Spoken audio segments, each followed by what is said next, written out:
बला की खूबसूरत भी थी। सोफिया अपने महल जैसे घर में अकेली ही रहती थी क्योंकि शादी के कुछ ही समय बाद उसके पति की मौत हो गई थी। अपने पति की मौत के बाद सोफिया ने अकेले ही रहने का फैसला कर लिया था क्योंकि उसे प्यार जैसी चीजों पर कम ही यकीन था। सोफिया इतनी अमीर थी कि उसका हर काम करने के लिए नौकर थे। सोफिया का एक दोस्त था और उसका नाम मर्फी था। मर्फी बिल्डिंग्स बनाता था, इसलिए वो कई महीने शहर से बाहर ही रहता था, लेकिन जब भी वो अपने घर वापस आता तो पूरा समय सोफिया के साथ ही बिताता। असल में मर्फी सोफिया से प्यार करता था, जबकि सोफिया उसे सिर्फ अपना अच्छा दोस्त मानती थी। सोफिया का मानना था कि दोस्ती प्यार से कहीं ज्यादा अच्छी होती है और ये दोस्ती जब प्यार से जिस्मानी प्यास में बदल जाती है तो उसमें खटास आने लगती है। सब कुछ जानते हुए भी मर्फी अपनी कोशिशें जारी रखता है। सोफिया भी सब समझती थी, लेकिन फिर भी वो दोस्ती से आगे कुछ नहीं करना चाहती थी। मर्फी हर हाल में सोफिया को पाना चाहता था, इसलिए उसने अपनी कोशिशें दुगनी कर दी। मौका मिलते ही वो सोफिया को प्यार के मायने समझाने लगता था। वो उसे समझाता था कि अकेले इंसान की जिंदगी बिल्कुल बेरंग होती है और जब इंसान को प्यार होता है तो जिंदगी हंसते खेलते बीत जाती है। मर्फी उसे समझाता रहता था, लेकिन सोफिया पर उसकी बातों का कोई खास असर नहीं हो रहा था। वैसे सोफिया को मर्फी अच्छा तो लगता था, लेकिन वो उसके साथ रिश्ता नहीं बनाना चाहती थी क्योंकि मर्फी एक नंबर का लड़कीबाज था। भले ही वो सोफिया से प्यार करता था, लेकिन खूबसूरत लड़कियों के साथ रातें रंगीन करना उसकी आदत थी। ऐसे ही एक दिन सोफिया से मिलने उसकी दोस्त मरिसा आती है। मरिसा सोफिया को समझाती है कि तुम्हें जीवन साथी की जरूरत है। वो उसे समझाती है कि जिस्मानी सुख के बिना जिंदगी अधूरी है। मरिसा की बातों का सोफिया पर असर होने लगा था। अगले दिन जब वो मर्फी से मिलती है तो वो उसके प्यार को कबूल कर लेती है, जिसे सुनकर मर्फी बेहद खुश होता है क्योंकि उसकी कोशिशें सफल हो गई थीं। दोनों इस वक्त बाहर घूम रहे थे और दोनों वहीं पर एक दूसरे को चूमने लगते हैं। ये पहली बार था जब सोफिया किसी मर्द के इतनी करीब थी, इसलिए मर्फी को देखते ही उसके बदन में करंट सा दौड़ने लगता था। मर्फी का प्यार पाकर सोफिया की जिंदगी पहले से ज्यादा खुशहाल हो गई। दोनों पूरा दिन साथ बिताते, कभी दोनों घूमने जाते तो कभी साथ में किताबें पढ़ते और यहाँ भी मौका मिलता एक दूसरे का पानी निकालने लग जाते। देखते ही देखते 2 साल बीत गए। दोनों में आज भी पहले जितना ही प्यार था। एक दिन मरिसा सोफिया से मिलने आती है। वो उसे बताती है कि शहर के लोगों में बातें होने लगी हैं कि तुम दोनों का रिश्ता जल्दी ही टूट जाएगा क्योंकि मर्फी इतनी देर तक किसी के साथ रिश्ते में नहीं रह सकता। इसी दौरान मरिसा उसे लेडी ईवा के बारे में बताती है, जिससे कई साल पहले एक अमीर बंदे ने झूठी शादी की और उसे माँ बनाकर छोड़ दिया। वो आगे कहती है कि अपना पेट पालने के लिए ईवा और उसकी जवान बेटी बेला जिस्म बेचने का काम करती है। उसी शाम जब सोफिया मर्फी के साथ बाहर टहल रही थी तो मर्फी दूसरे देश जाने की बात करता है। मर्फी का वहाँ पर काम चल रहा था और वो उसी सिलसिले में जा रहा था। कुछ दिनों बाद जब वो वापस आता है तो सोफिया उसे गर्म करने लगती है, जबकि मर्फी सिर्फ काम की ही बातें कर रहा था। आजकल मर्फी अपने काम में इतना बिजी रहने लगा था कि उसने सोफिया की तरफ ध्यान देना कम कर दिया था। वो ज्यादातर दूसरे देश में ही रहता और जब कभी वापस आता तो अपना ध्यान सोफिया से हटाकर दूसरे कामों में लगा लेता। सोफिया मरिसा से इस बारे में बात करती है, जिस पर मरिसा कहती है कि मुझे लगता है कि तुम गलत बंदे के साथ फंस गई हो, जिसे तुम्हारी बिल्कुल भी फिक्र नहीं। मरिसा के पूछने पर सोफिया बताती है कि उसे शक है कि मर्फी अब उससे प्यार नहीं करता। मरिसा कहती है कि अगर ऐसी ही बात है तो तुम्हें उससे बात करनी चाहिए। मरिसा की बात मानकर सोफिया मर्फी से बात करती है। वो उसे बताती है कि मुझे लगता है कि तुम मुझसे पहले की तरह प्यार नहीं करते। पहले तो मर्फी इनकार करता है, लेकिन फिर वो कहता है कि उसे भी कुछ ऐसा ही महसूस हो रहा है, मगर वो इस बारे में बात करने से डरता था। मर्फी का मानना था कि हम दोनों दोस्त ही अच्छे हैं क्योंकि अब वो सोफिया के लिए कुछ खास महसूस नहीं करता। सोफिया उसकी बात से सहमत तो हो जाती है, लेकिन बाद में बेहद दुखी होती है। वो मरिसा के सामने खूब रोती है क्योंकि साले मर्फी ने उसका दिल तोड़ दिया था। जैसे जैसे दिन बीतने लगे सोफिया को अकेलापन परेशान करने लगा, इसलिए वो साले मर्फी से बदला लेने का मन बना लेती है। उसका दिल तो कर रहा था कि वो मर्फी को गोली मार दे, लेकिन वो खुद को शांत रखती है। जिस तरह मर्फी ने उसका दिल तोड़ा था वो भी मर्फी के साथ वैसा ही कुछ करना चाहती थी। सोफिया ने कुछ सोचकर अगले ही दिन लेडी ईवा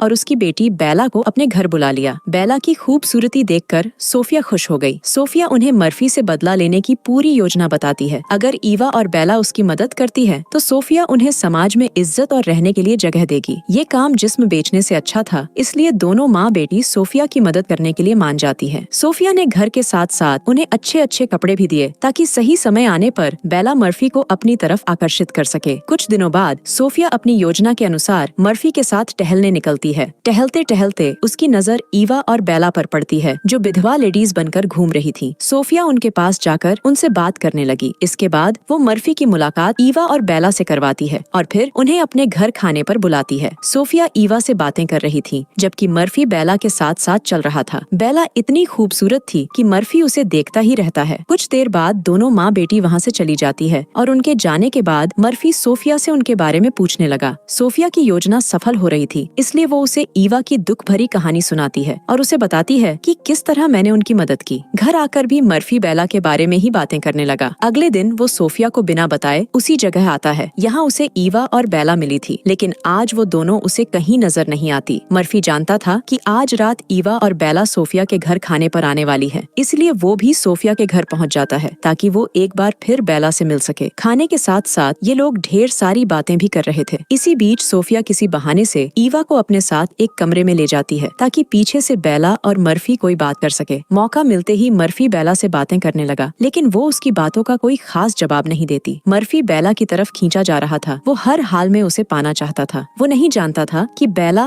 और उसकी माँ कहाँ रहती है, इसलिए वो कई बंदों को उन्हें खोजने के काम पर लगा देता है। काफी कोशिशों के बाद एक दिन एक बंदे को बेला नजर आ जाती है जो एक चर्च में प्रार्थना कर रही थी। जल्दी ही मर्फी भी वहाँ पहुँच गया और उनका पीछा करने लगा ताकि वो बेला के घर का पता जान सके। देखते ही देखते मर्फी उस जगह अक्सर ही नजर आने लगा। यहाँ ईवा और उसकी बेटी रहती थी। वो जानबूझकर उनसे टकराने का नाटक करता, जबकि ईवा और बेला उसे अनदेखा करने का नाटक करती थी। असल में ये सब कुछ सोफिया की योजना का हिस्सा था। एक दिन हिम्मत कर वो बेला के लिए एक खत भेजता है और ईवा वो खत सोफिया को दे देती है। इस खत में मर्फी ने बेला के लिए अपने प्यार के बारे में लिखा था, जिसे पढ़कर सोफिया को बेहद बुरा लगता है। उसे साले मर्फी पर गुस्सा तो बहुत आ रहा था, लेकिन वो खुश भी थी क्योंकि उसकी योजना काम कर रही थी। इसके बाद मर्फी बेला को खत के साथ साथ एक हार तोहफे में देता है। ईवा हार रखना चाहती थी क्योंकि इससे उनकी माली हालत सुधर सकती थी, लेकिन सोफिया उसे हार वापस करने को कहती है। सोफिया उसे समझाती है कि अगर तुम दोनों ने मेरा साथ दिया तो तुम्हें इससे कहीं ज्यादा मिल सकता है। सोफिया मर्फी से कहती है कि ईवा ने मुझे बताया है कि तुम उन्हें परेशान कर रहे हो, हर जगह उनका पीछा कर रहे हो। ये सुनकर वो पहले सोफिया से माफी मांगता है और फिर ईवा के घर महंगे तोहफे भेजकर उनसे भी माफी मांगता है, मगर सोफिया के कहने पर ये तोहफे भी मर्फी को वापस कर दिए गए। अपनी कोशिशें असफल होती देख मर्फी बेहद दुखी हो गया। बेला के लिए उसका जुनून बढ़ने लगा था। वो हर वक्त उसके ही ख्यालों में खोया रहता था, इसलिए वो सोफिया से कहता है कि मैं बेला से शादी करना चाहता हूँ और इस काम में मुझे तुम्हारी मदद चाहिए। सोफिया उसकी मदद करने का वादा करती है। देखते ही देखते